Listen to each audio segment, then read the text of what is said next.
Hey guys, just real quick, I just want to let you guys know you can find me at patreon.com/Jonathan Rector. All your financial support there goes directly back into making more content for you guys and you ladies out there. And remember, you can always cancel your subscription at any time. And if you are one of my Patreons, thank you so much. Your help gets me closer to making my personal comics and my dreams come to life. Seriously though, head on over there if you guys are interested, and anybody that gives any money at all, if it is something that you're interested in, you do get access to my pencil brushes that I use in Manga Studio 5e for free, and there's 5 of those guys. So subscribe today if you're interested in it, share if you're not, maybe one of your friends might be interested in it. I appreciate all of it. Thank you again, and enjoy the video. Bye. Hello everybody, welcome to Live Scribbles with Jonathan. My name is Jonathan Rector, and you can check out my website and my work at jonathanrector.com. If you guys wanted to follow me anywhere online, Twitter, DeviantArt, Facebook, all that good stuff, you can just head over to there, and all the links are on my website. I did want to just take a very quick moment right in the beginning, before we get into drawing, just to say thank you again to everybody that's supported me on Patreon.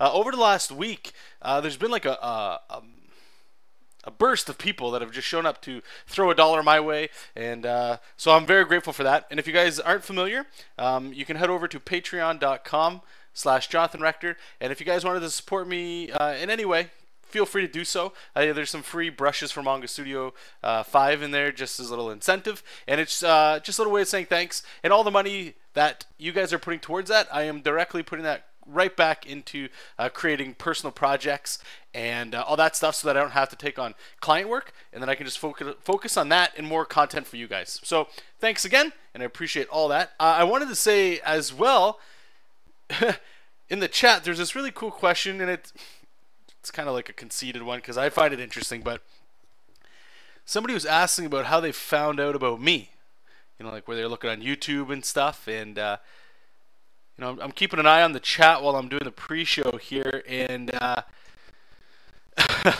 it's really funny. I always find it interesting when you hear about. It's sort of like if you ever met a friend, you know, and that person says, "Oh yeah, you know, this and that. Do you know so and so?" And you're like, "Oh, me and so are really tight. How do you know them?" And then you get to hear that little extra, like, "Oh, how those cats met," you know. And it's fun. I really enjoy that stuff. So thanks for that. This show is for you guys and you girls, so if you guys had any art comments or questions, comic book related, illustration, concept art, all that stuff, if I'm able to help you, I'll definitely do so. And don't be shy. All you need is an account here on LiveStream, and plug it into the chat in all capitals so that I can see it, and go from there. So until we start getting questions, if we get any questions anyway, just a quick rundown of what I'm working on today. This here is a brand new page for Worlds in Peril. It's the tabletop role-playing game that I've told you guys bunches about.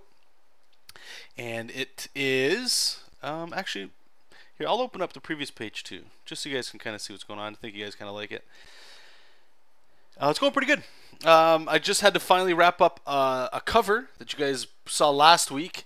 I got the colors and everything all settled for that. Man, these files are getting massive. I don't know what's wrong with Manga Studio. It's like, this is like a 100 meg file, if that's right. It's huge. It's massive for no absolute reason at all. And I remember working in Manga Studio 4, and the files are just ridiculously small. And I keep thinking of going back into Manga Studio 4 just to do inks, do the pencils here in Manga Studio 5, just because of that. So here's sort of the story going on. So it flips back and forth between the two. So for those of you that don't know, I'll just one more quick rundown. Think of Dungeons and Dragons, where you roll dice, you come with a character that you've designed and you've given your stats to, if you really like fantasy, role-playing games, all that stuff. And you sit down around a table, and one person is usually like the dungeon master, the person that narrates the story, is the rules.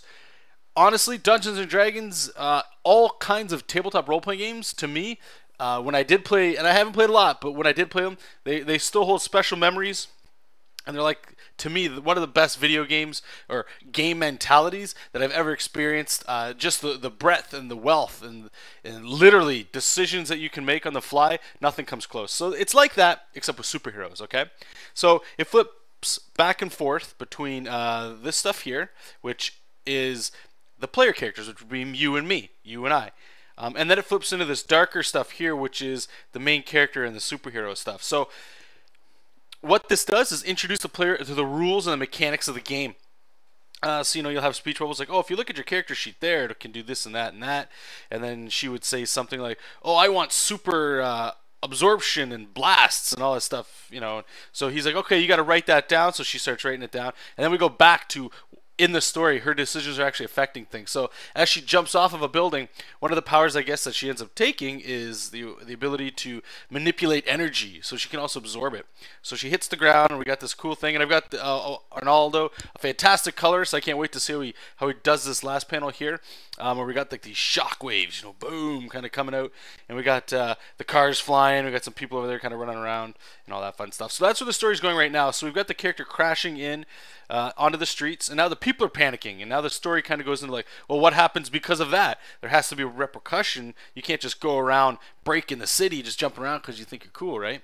So here we got the next panel is her kind of getting up out of the rubble, and you get two new characters showing up, and those are the other two people sitting at the table.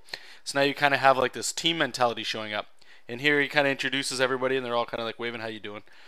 So they're just talking to this, and she's got a couple questions.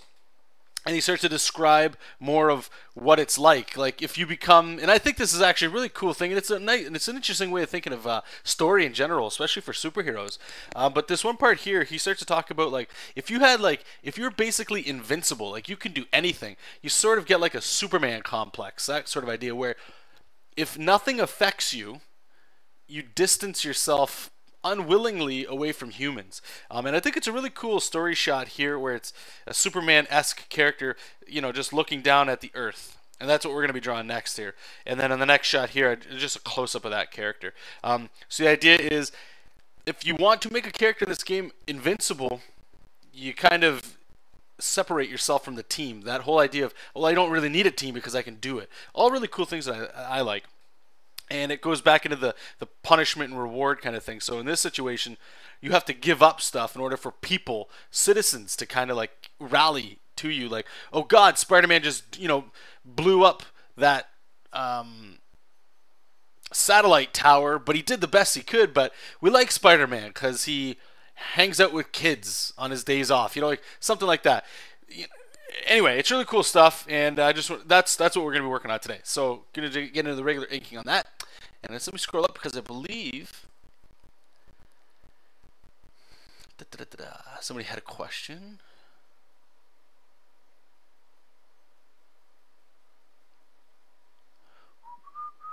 Lars. How's it going, buddy? He asked, Jonathan, I noticed that in your last two videos on YouTube that you rotate the canvas. I have never seen you do that before. Is that something you're conscious about?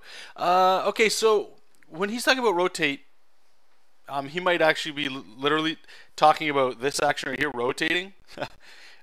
Just in case he's not, he may be talking about this, flipping it horizontally. So I'll just talk about those really quickly. In traditional work, like if you're using pen and ink or a pencil, it's a technique that I had learned from a fellow artist where, you know, if I'm in here inking, inking would be a dangerous time to be worrying about flipping the image. Traditionally, digital doesn't ever matter. But let's just assume this is pencils, right?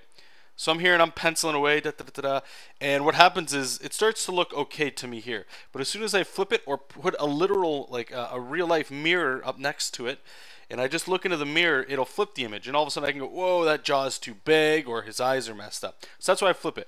As for this here, this rotating, this is just to make the inking lines easier so that I don't have to contort my wrist and my hand.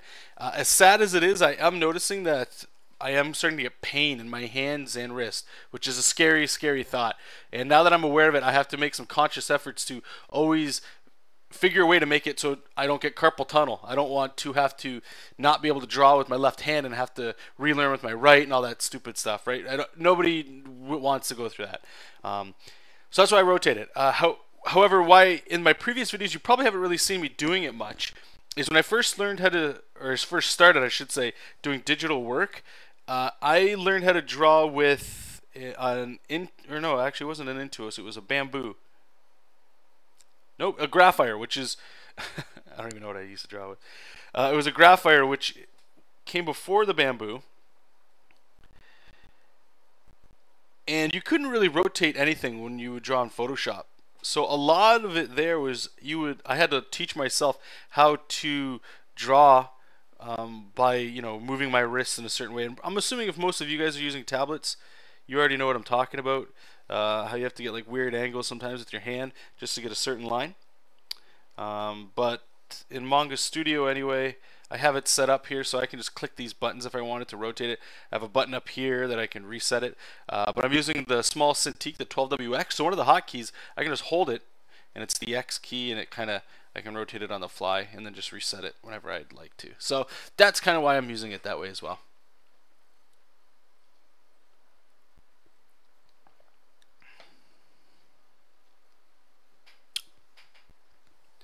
Okay, so let's get this guy boxed in here. So even though these pages are a little different than pinups, I'm still trying to, and you guys have heard me talk about this quite a bit lately, is this contour method of drawing. I like to call it that. I don't even know if that's really what it is, but it's just drawing the outline of the character or the object and not really worrying about the details. And you don't really even need to put the details. You can kind of just leave it with this, with like minimal overlapping lines to show perspective and stuff. But the idea of this is it should speed up your process. And I can say that it has definitely sped up my process for working. Mostly because it does do that. It makes me skip a step of, you sort of saw me doing it with the face. Like, let's just say this back here, okay? So normally I would probably go in there and just kind of like, you know, figure out some rendering. There's a lot of like figuring going on here. Like, okay, so we're going to put some lines over here. And, you know, it looks fine. Like, I don't mind it. It's a way to build up shape. And sometimes, if you guys actually watch that other inking video I did with that little demon dude, I did draw like this, where I would kind of go in there and it was like, all right, well, let's start with an eye. And I was inking the eye, and then I started, you know, coming out that way. And the problem with that is, for me anyway, is I tend to noodle. I tend to stick in a certain spot for a while. And it's not really good because rendering and shadows and all that stuff like that, it's so easy for me to get lost in that, that the actual panel or the piece or whatever you want to call it really doesn't get done, or it just takes longer. And I know if I just work like this, if I can kind of figure a way to, it's not really discipline either, but just work smarter, I guess. And it's been working for me. It is a little different because there is that fear that the work doesn't get as detailed as it should, because now that I have all these shapes, I have all the information in that I need, right? That I can just go in here and just start to, I don't need to go in here and render, right? Like, I don't need to go in here and start building up like this massive muscle and shadow and stuff, because it works like this. And the good part about that as well, even though what I just said, it can be a potential negative, but it's more of a style choice, really. It's not a storytelling or a fundamental thing, I don't think. But the good part is I can start hammering out panels pretty quickly once the pencils are done, because in the pencil stage, that's where I'm trying my best to focus on putting all the detail that matters, especially the shading, and to a degree rendering as well. See, so like all in here, I just need to worry about making everything work. Like, can this stand on its own? Oops. Without the shadows, without the rendering. That's the important part. That's sort of what I'm trying to get to now, which is something I've been trying to get to for a long time, which is, you hear some people talk about it, they'll talk about like economy of line. A lot of animators work like that, where they put very few lines down to get like a certain look that they want, or to get an emotion down, right? Like a person kind of hunched over,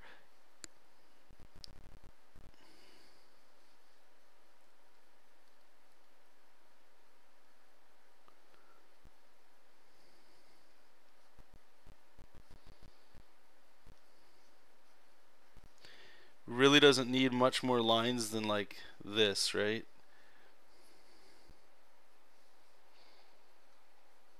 But like when you go in here and then you can start, let's rip them out because it's superheroes, right? Let's just tank them out. Yeah, give them a big old back and muscles and knees, and then you got your shading and your right. Like you can build it up on that, and it's just sort of like building up on your gesture. Like if I was to fill this character with all black, he should be able to stand out.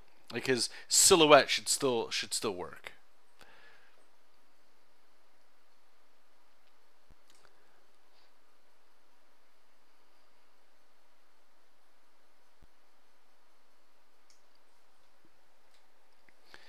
Okay, so his silhouette's basically done. So now I'll just show you like what the next step would be. I just want to kind of fix his head here because there's a lot of like feathered lines. The lines aren't as confident.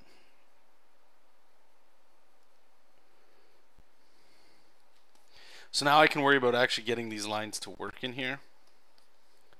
So what I'm most focused about now is volume. And what I mean by that is these objects are all overlapping each other in some way, right? Somehow one of these objects, such as like this cloth, is wrapping over the shoulder pad. This shoulder is actually going like that, even though this tricep is coming up like that. So that's what I'm worried about now, is just adding lines.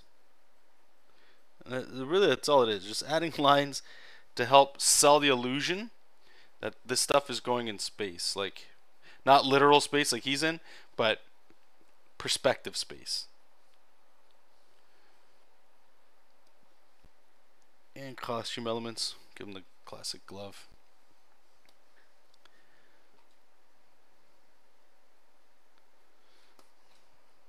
So I really want to make sure that he's got these giant lats here. I don't know what's going on here. There shouldn't be that. 2 bumps up there. Should just be the 1.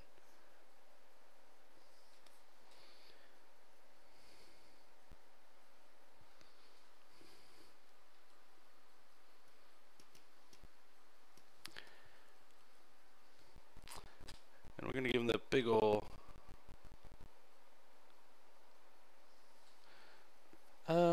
what did okay, 1 second, Ian. I'll answer that. I'm looking at this and I actually forgot to give this guy like some sort of shirt. So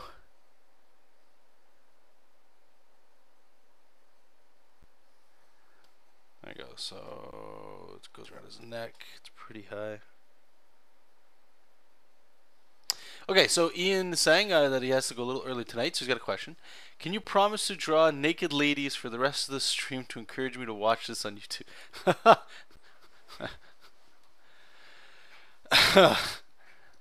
Naked ladies.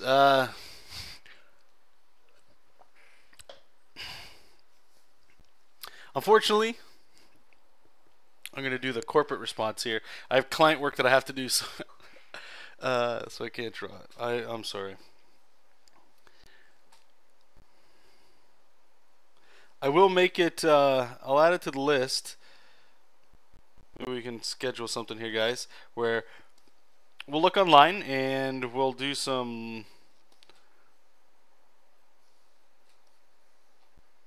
life drawing and gesture drawing of just women.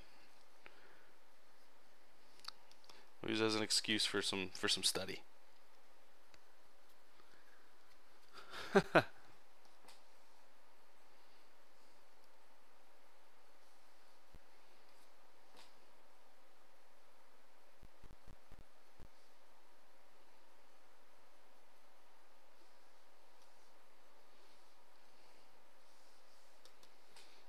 flip it here so we can see what's going on.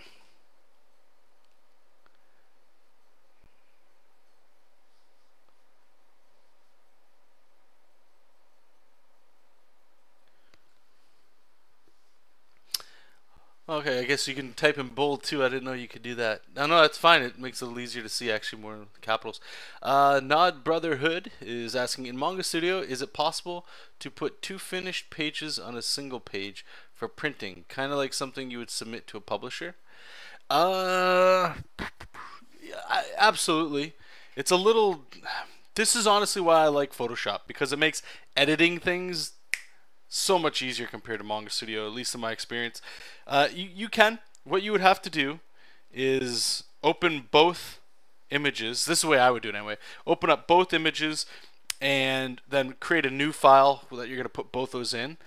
And once you have your whole image in this one file, like this one, all you would do is you'd go to Edit, turn off all the layers you don't want. So if you don't want your guides and stuff, there's a way to, I believe it is in layer. Yeah, go to layer, merge layers, and what it does is it flattens everything so it's one layer, and then you can just copy that layer and paste it into that brand new page that you wanted, and then you can just transform that way and then do the other one. In Photoshop, it's a little easier. You can always transform and stuff like that, but yeah, that's how I would do it. And you could lay them horizontally, so when you print it out in like 8.5 by 11, you got two pages next to each other. If that's kind of what you're talking about.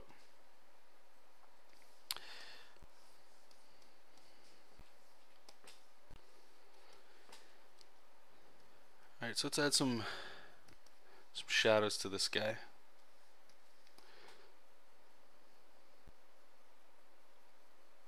If you wanted to, just let me know. I can do a little demonstration for you if that wasn't too clear.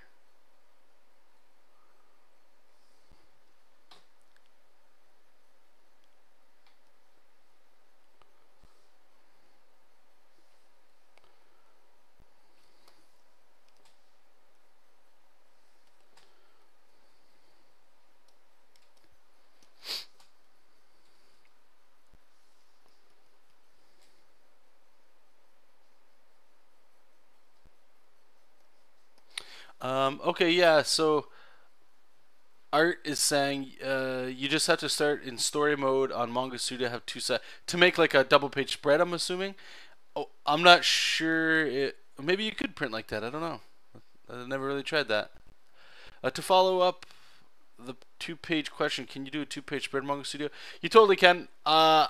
I hadn't had a chance to record that video, but I'll just show you guys right now. It's very simple. I believe you need Manga Studio 5 EX to do this. I don't know if you can just do it in regular 5. So you would go to File, New, and all you're looking for is right here at the bottom. It'll say Multiple Pages. You just click that. If I'm... Oh man, it's supposed to be very easy. I know there's this one little thing.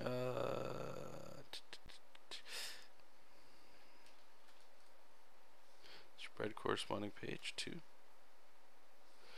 So let me just try this here. Pretty sure this is right. If not, just give me 1 second.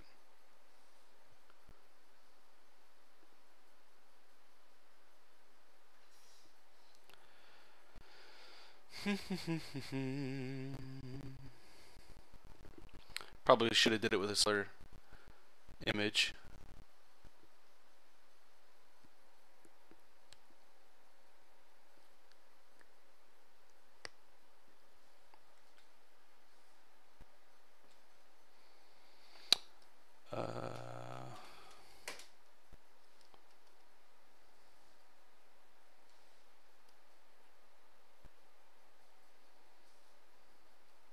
That should be it there. I don't know why one of these is blue. I think there's like a clipping mask on one of them. Yeah, okay, so I'll have to just look into it to make a little video for you guys, because this shouldn't happen. But what it's doing is it's making a mask, so I can only draw on one of the layers. But yeah, you totally can. I've done it for this project as well, actually.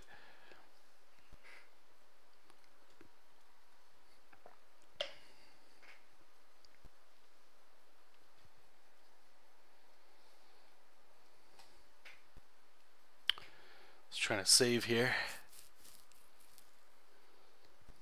So I want to see here. File, New. Let's go to 72 DPI, because this is getting silly. I just want to see, is it multiple pages?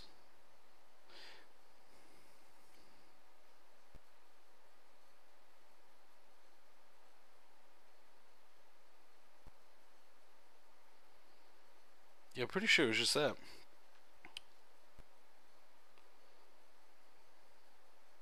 I just don't know why it was doing. It's really weird. I wonder if instead of that, maybe I did it this way. New. No, that is making it a story. No, I'll have to look into it just to put it there because. Yeah, I'm sorry. Is this for Manga Studio 4 or Manga Studio 5? 4 is radically easier. I'll load Manga Studio 4 right now just to show you guys. From what I remember, it's drastically easier.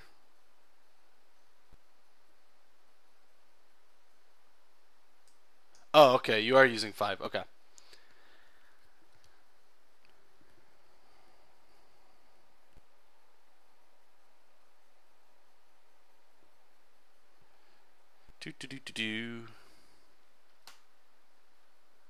Oh, you do use 4. Okay. Manga Studio 4 still has a soft spot in my heart. So if you go to File, New, I believe it was literally, let me just see, it's been a little while. New page.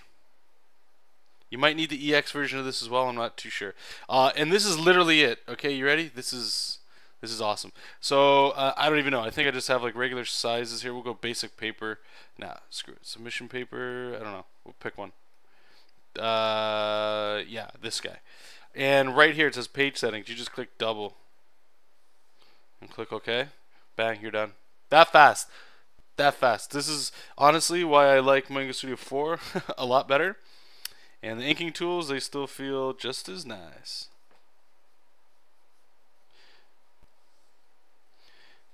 It's funny because the more I spend time in Manga Studio 4, I feel like it's so lightweight. I just need to get back to this. The pencils are garbage, but even look at this, guys. You guys remember doing this? So we could go. You can make a selection here. I'm gonna make a speed line. So good. So I have my selection, and it was up to like filter, render, focus lines. Is that it? Yeah, and it's so cool. And then you can mess around with these settings like this, but you can actually carve out what you want. So if I just want the eye, but I want it to be like, what you're doing is you're making a selection, and none of the lines will go in there, but they'll all fade to it. Watch. So let me put this line right where it's his eye is supposed to be.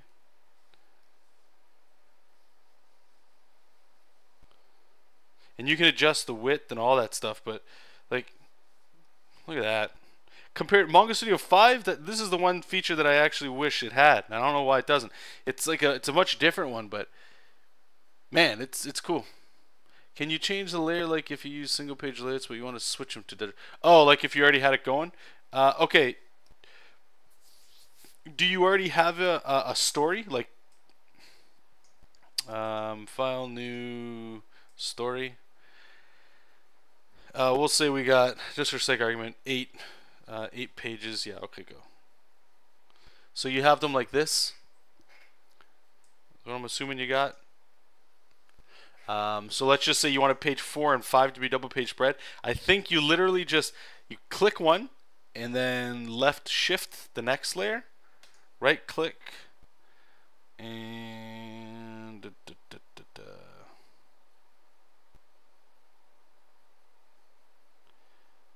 just give me a second here. I'll find it. Or is it you just drag? No, that's to move it.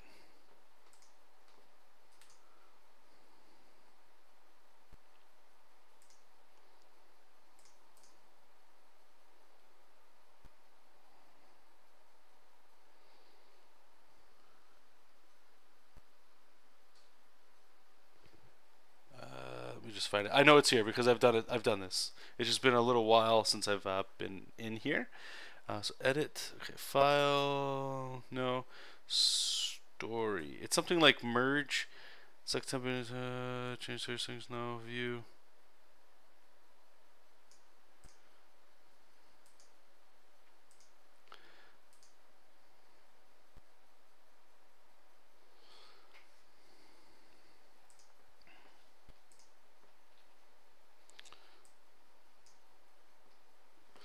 just see here because it's.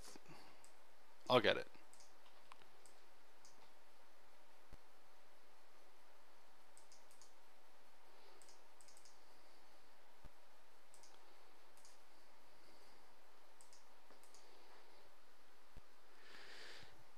Da, da, da, da, da.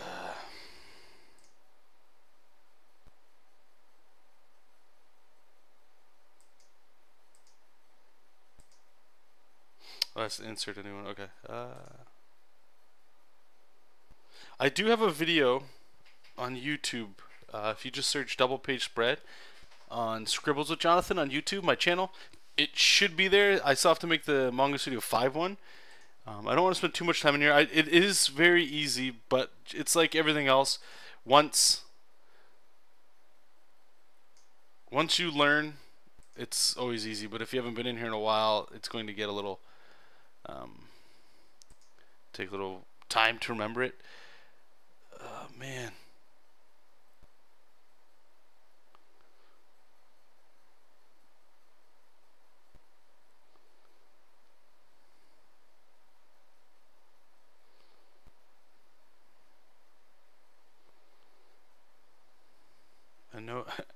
I know you're there. It's like I feel like I'm so close if I just leave right now. No problem. Okay, yeah. Sorry. Like I say, it's very simple. I definitely know it is because that's the one thing I do love about the story mode in this. I know Manga Studio 5 has it, but I mean this is so much faster. At least for my computer. Maybe I don't have a kick-ass computer. That's very possible.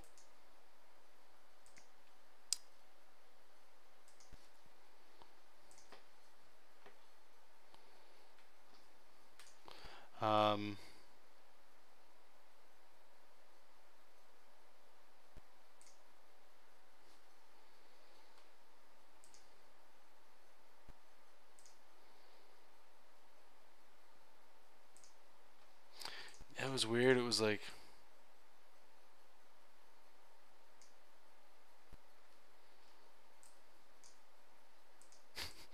I could have sworn it was like you just drag it in.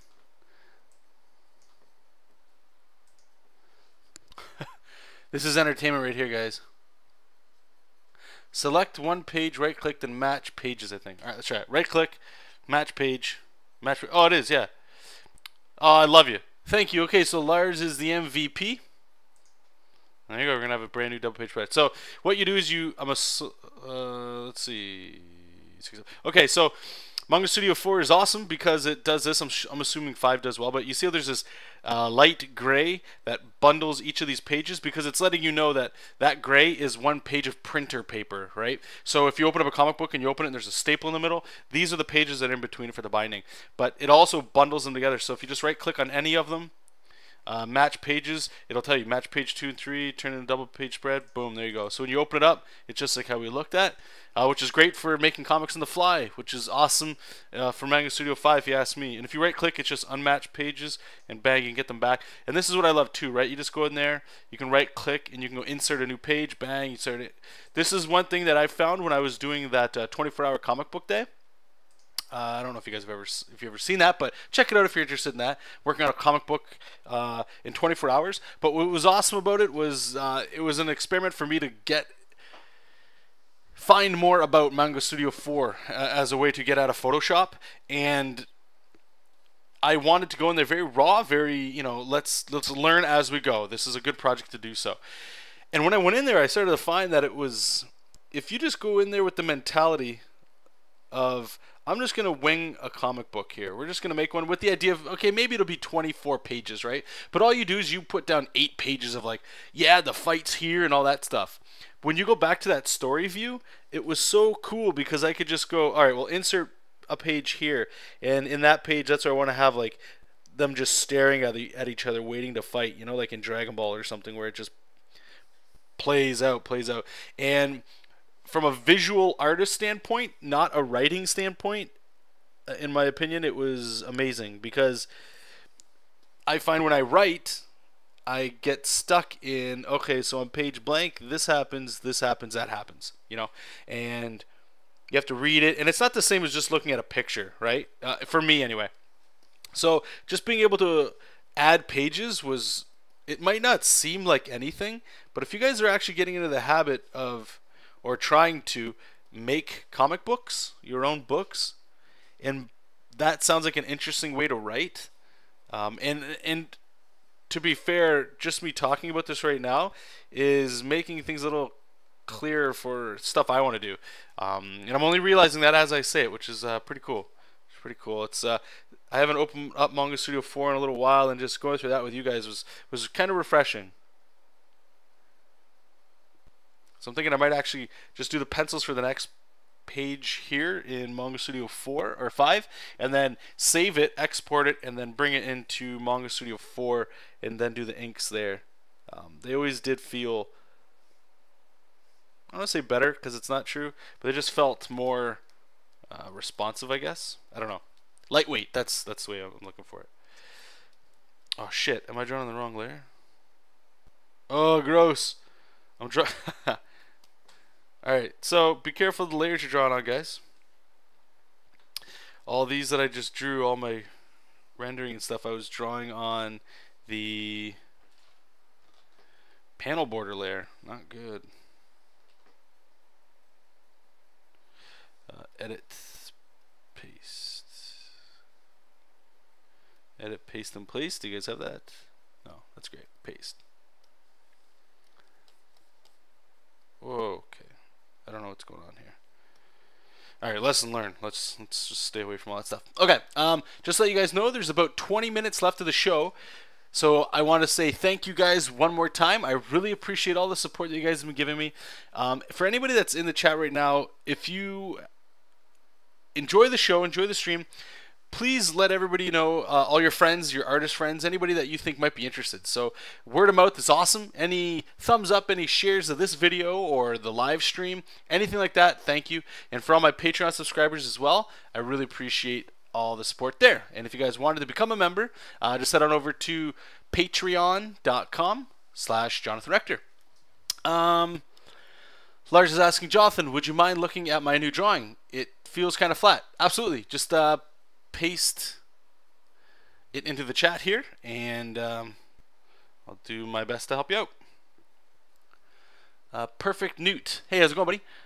In Manga Studio 5EX, to get rid of the mask, you right-click on the folder there and uncheck your new mask. Okay, thank you.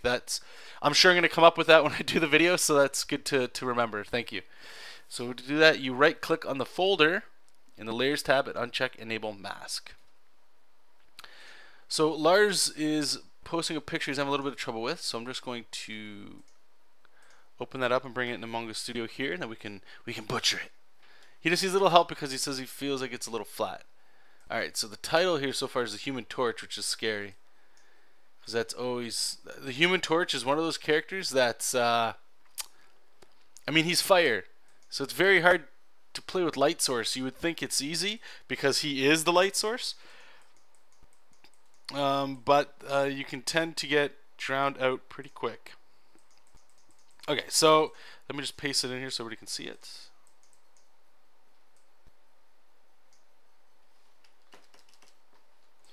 I just want to make sure my inks weren't on that layer. Okay. Okay, so here we go. Let's take a look at the picture here. Zoom in full screen.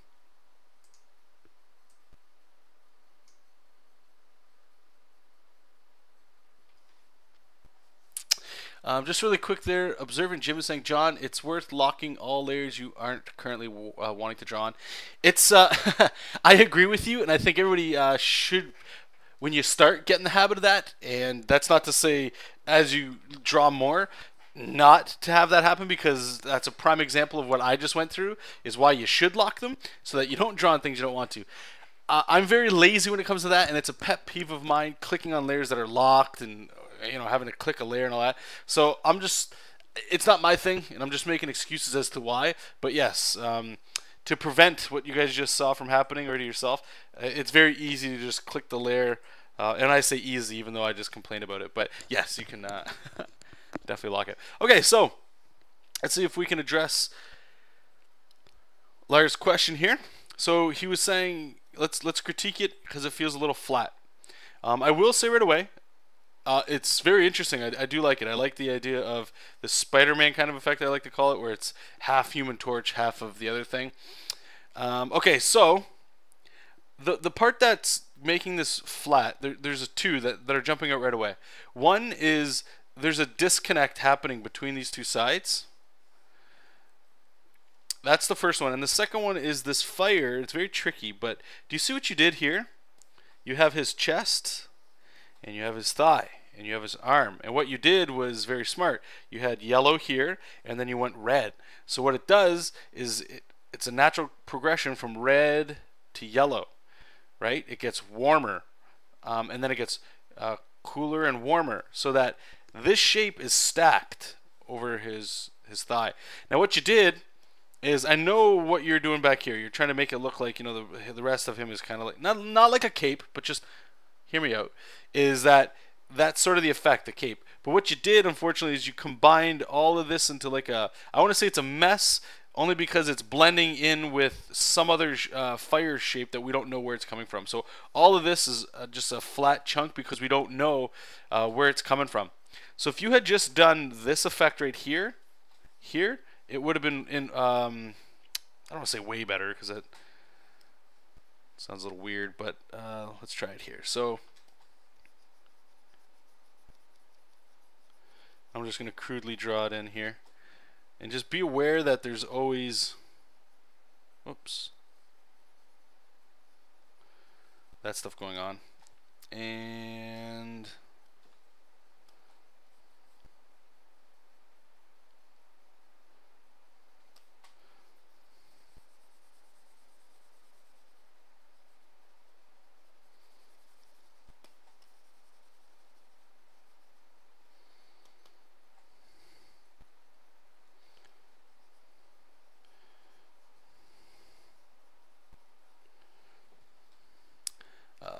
pen, where are we going here?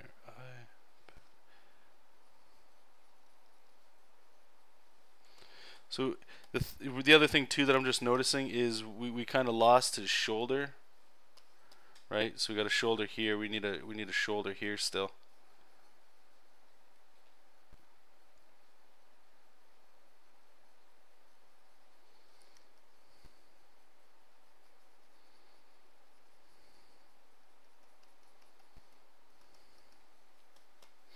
So what I'm trying to do here is just trying to show you, just trying to build on the shapes that you've kind of got going here. Just to have that going, and I know that big shape that you had in the back, what I would assume anyway is it's kind of like him behind it, you know, like the fire kind of coming off him. But since you have all these speed lines, it's kind of like you want to be clear on where it's going. So I would probably even just bring the fire this way, maybe. Just so I can go behind Johnny here. And then just to quickly tackle the lighting you have going on, just remember to keep it consistent. So I would even go, even though this is so bright, he's not going to have drastic shadows on the side of his face, right? Like it's not going to be this brutal because his face is so close there. But his head is separate, so I would probably have all this in shadow, which would be his, whoops, his head kind of in a cast shadow here. Or casting a shadow onto his body. Probably wouldn't have so much here. Oops.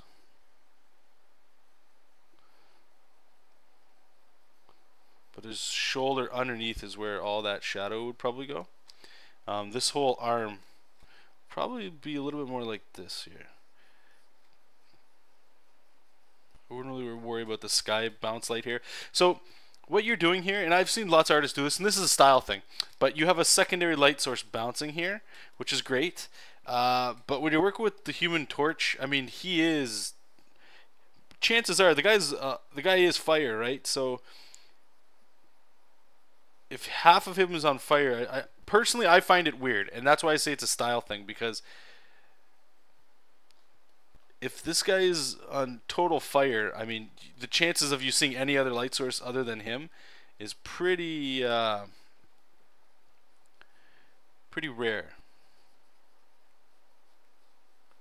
I probably put like his other fingers back there too. Oops.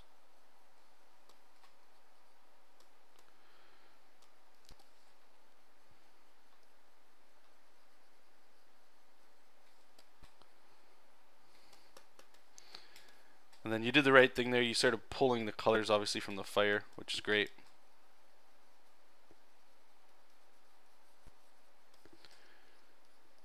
And this is where I would start to use, instead of bounce light, I would just be using this as like a rim light from all that fire.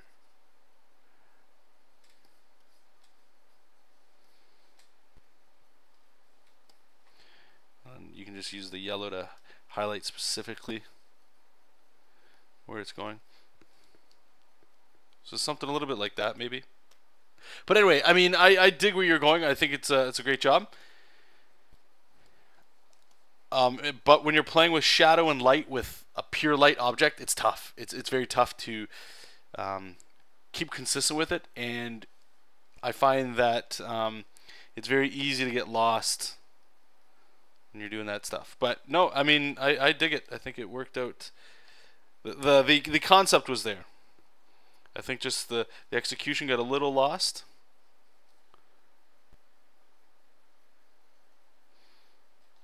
But all in all, I like it.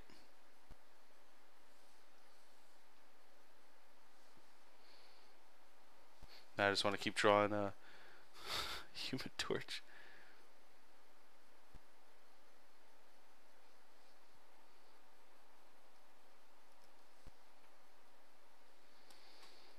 And I'm a fan of putting like these like cinder things. You guys have seen me put like debris and stuff everywhere, but yeah. Anyway, looks good, man.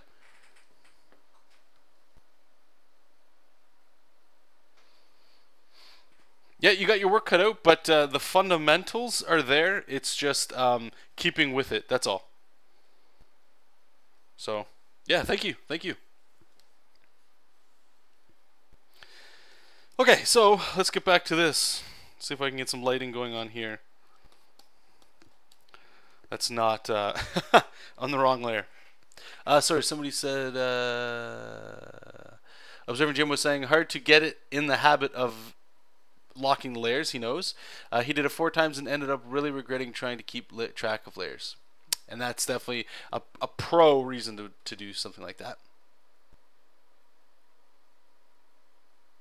Larry's just saying, I try to do all the small things you do, but it didn't look natural. That's just practice, to be honest with you. Like, if you look at this hair, for example, most people would probably, and I did this too when I first started, is a lot of black, like heavy black, you know, like, okay, let's get in there like that. But it looks very flat. The way I have it now is I have white going back into it, you know, it's to break it up, to make it look more like there's volume and there's detail and there's something extra going on in there. That just takes time. I would mostly focus on, let's say you did the Human Torch again, right? And he's flying at us. So here's his face. Get your structure down first. That's key. That is absolutely fundamental. I'm just trying to remember how you kind of had it. Because as cool as the picture's going to be, this has to work. If this stage doesn't work, the whole piece is going to get shot. It doesn't matter what kind of lighting, you can only jazz it up so much with so much rendering, you know, that it might eventually work. But if you don't get this right, you're just wasting your time. Especially if you're going to spend all that time going in there and rendering it and stuff. Like, that's a lot of thought. So the one thing, I don't know if you did this when you started your drawing. I'm going to say you didn't. I want to say you just did this and then you added a thigh here.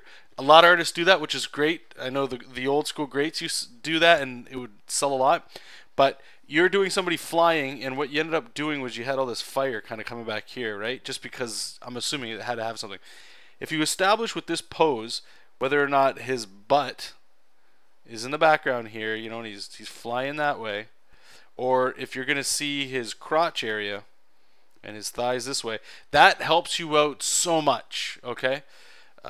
In the pose you had, I would assume you would go with the crotch route. So you kind of feel your foreshortening, what's going on here, put the underwear, the triangle shape, and you can still have your thigh.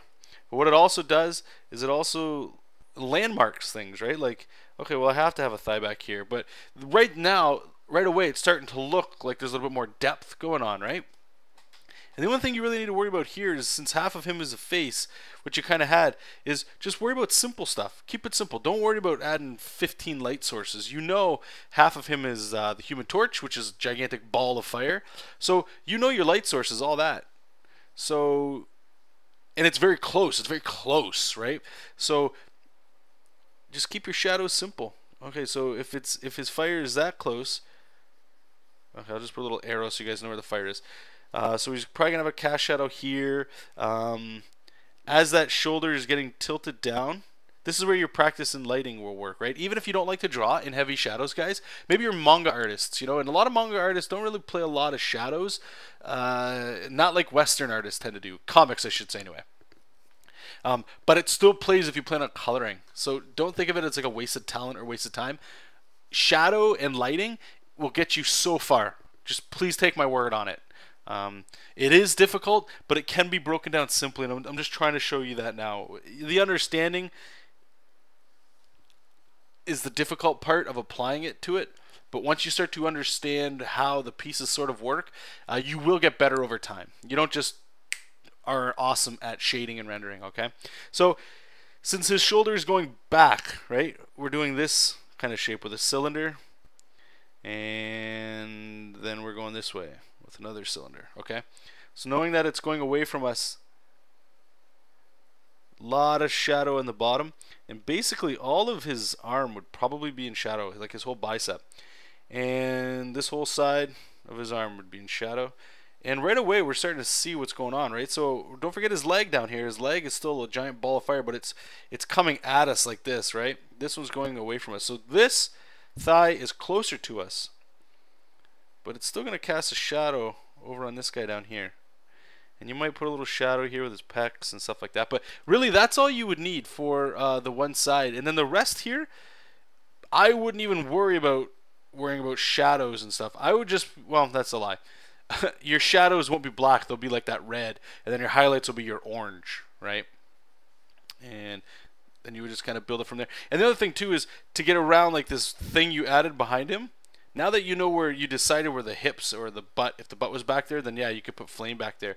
But since you put it in the front, you know the Human Torch flies, so you can have him, you can decide what you're doing with that shadow or that thing behind him, right? Because maybe now he's flying, and you can put that all on fire, you know? You can lead the eye with that. Or maybe just, you know, you like to do your fire this way or something. But it just helps understand that. Hopefully I'm being a little clear on that. I think it's really difficult to have heavy shadows. I want to, but it's hard. Oh, it's definitely hard, man. Shadows are definitely hard.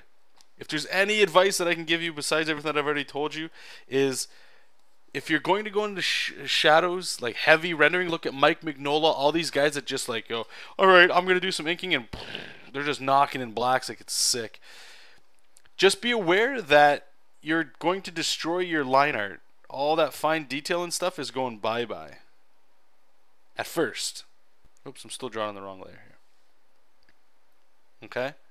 And don't be scared by that, because eventually what you'll do is you'll start to understand it, and then you'll go back to your line art. Or you might like the way the shadows look now that you're getting in there. For me, I always used to draw manga, anime characters, all that stuff, and I never added shadows because it was hard, and I didn't like all this heavy black on my art. It just, I don't know, it just never felt right.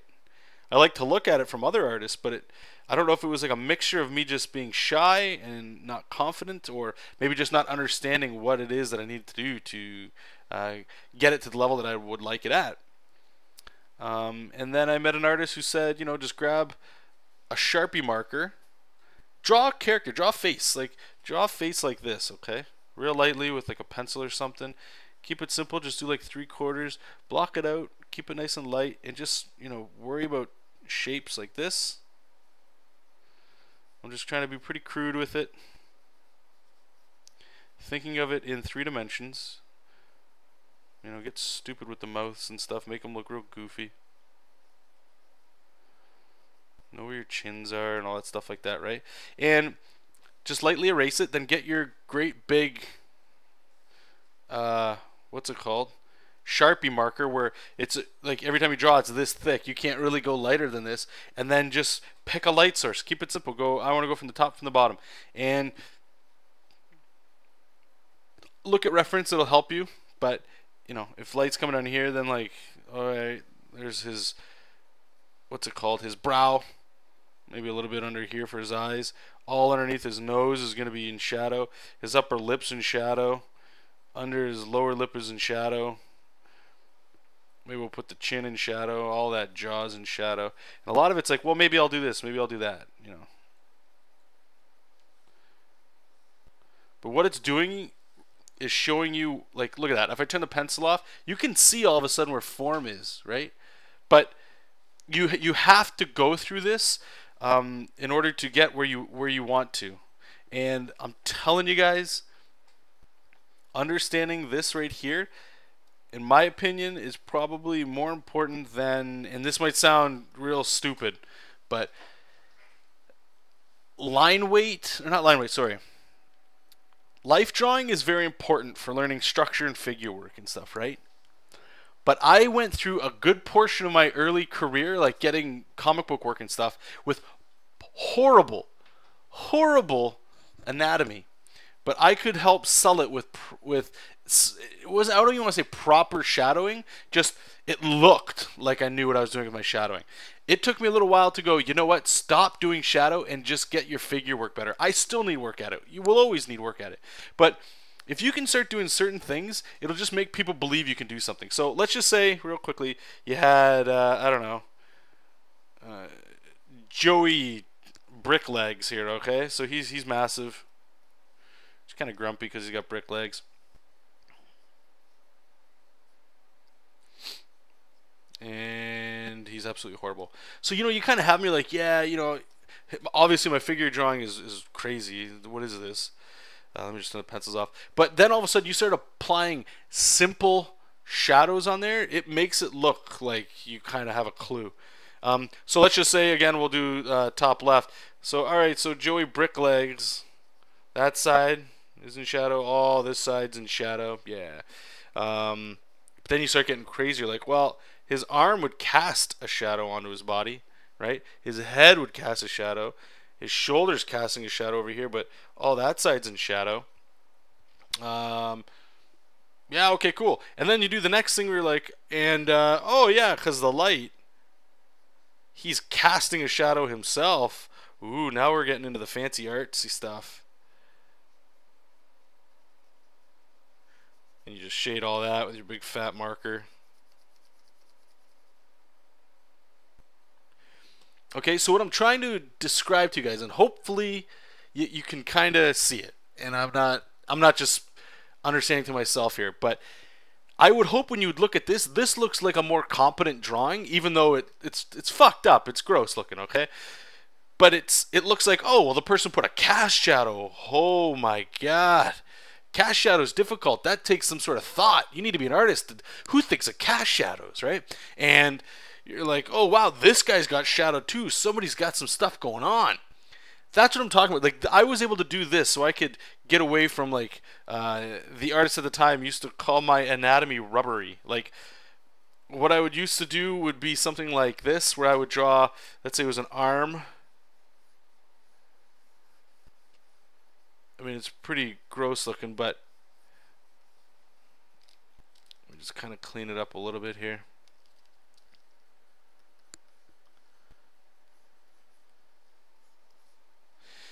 But there's no bones going on, right? Like if I added this, even just that elbow, it makes a bone. I never drew straight lines. It was always like that. And I always got criticized because of my rubbery anatomy. Everybody looked like rubber bands. But again, if I just go in there and I'm like, yeah. I'm just going to add some what looks like complicated shading, and it's not. Once you guys start understanding this stuff, it's not. You know, like doing this stuff here with the forearm, just overlapping shapes makes it look wacky and like, oh wow, look at all the magic going on. Like, look at that. It's nothing. It's nothing. You know, and then I would go in there and I go like, okay, well let's do some, because I sort of got a grasp on rendering pretty easily once I was shown how it was done. I never really knew how to apply it. I just knew, okay, well wherever there's a shadow, On the opposite line, do this. Do this rendering. Okay? I'm just going to show you.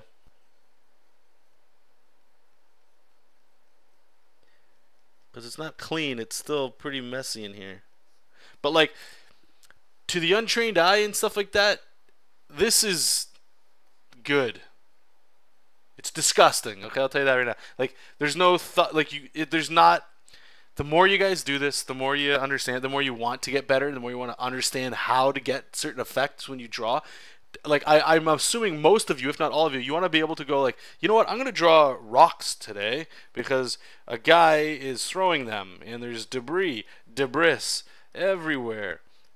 You might want to know how to draw that, or you know, start going even simpler shapes. Like, I'm gonna add that chunky shadow work on there and start doing like this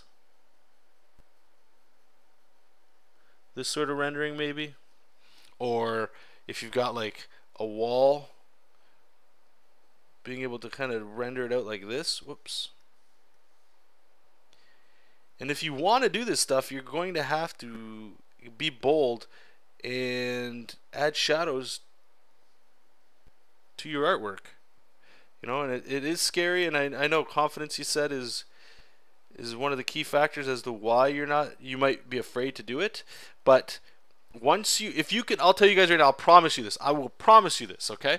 If you can take the plunge into adding shadow and learning shadow to your artwork, for me it worked like this. So that's why I'm a huge advocate for it. If you take the plunge to do this to your work, it could be your private stuff. It doesn't have to be for clients or for what you show people. But if you take the plunge to do that, you are going to open your eyes to a world of rendering, shadows, texture, and just line quality that you can't get. For me, it was shadow led to understanding art in a way that I never understood it. And I think it's the same for painters when they eventually go, we're going to paint still life, and they paint it. And it's like, wow, you know, you see like bounce light and reflective light. But then it's like, all right, well, I'm going to paint a concept art piece. It's you know, boom, your imagination needs to explode to get all this, but it's that fundamental stuff. And that's all it is the fundamental stuff. And I'm still learning it. I'm not even close to where I would like to be. I still see, obviously, tons of artists that I'm just blown away by how they do shadow work. Or how they can build up shadows with just lines. Phenomenal. But I'm beating a dead horse here. Looks like we're out of time. I'm just going to go up there because I thought, oh man, I saw something here. Perfect News saying, if we don't run out of time, sorry, how do you tackle drawing small crowds of people in your backgrounds? I can quickly show you the gross way I did it, and then I'll give you one resource. Maybe we can do one live on the next episode. But for me, this is how I do it, and why I said gross is because I didn't really like the results of how this turned out. However, when you got deadlines, you need to do what you need to do, right? You need to be able to sell an idea regardless of whether or not you like it. And at every stage, hopefully you can have something that complete. But the artist to check out, sorry, let me just zoom in here. Okay, so we've got this character down here blowing up the streets, right? These are my shapes for people. They're disgusting. They all look the exact same.